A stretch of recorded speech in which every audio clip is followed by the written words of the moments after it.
Just in the last couple weeks, I've started to hear a word used to describe weather conditions in parts of Pennsylvania that I haven't heard for quite a while: drought. Now, to get a handle on things, let's first look at the so-called drought monitor and go back a year to last May.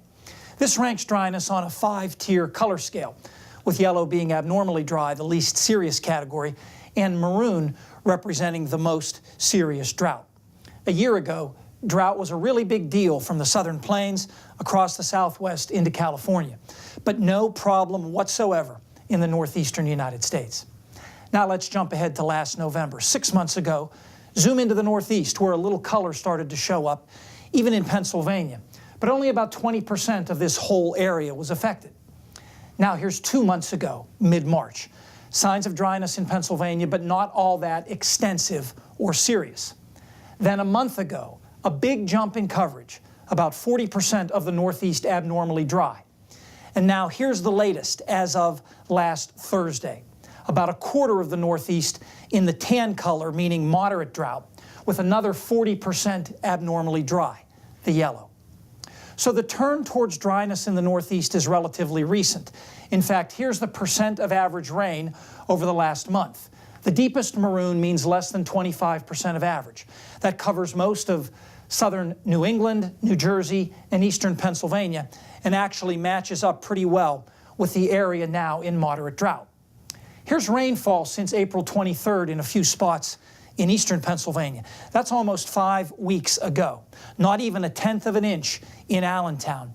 All of these places about 4 inches below average for this period. May hasn't started this dry in Philadelphia since 1964. Now, overall, dryness in one area is usually balanced by wetness somewhere else. And this month, that somewhere else has been Oklahoma and Texas. Here's the departure from average rain over the last 30 days in those places. Blue is 8 to 12 inches above average. The purple, 12 to as much as 20 inches above, with most of this excess rain falling in just the last 3 weeks. In fact, May is already the wettest month on record in Oklahoma City, Wichita Falls, and Fort Smith, Arkansas. These numbers represent about half a year's average rain in these places. That's how wet it's been lately.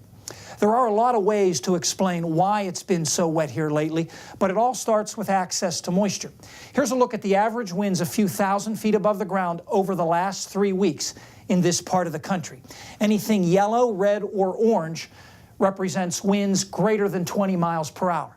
Now the arrows, which are a little hard to see, show the flow coming right out of the western Gulf of Mexico aimed at Texas and Oklahoma. And remember, this is an average over 3 weeks. This flow pattern must be really persistent to show up in a 3-week average. Back home, the extended forecast does offer at least one more chance for rain in Pennsylvania. Fred will have that next.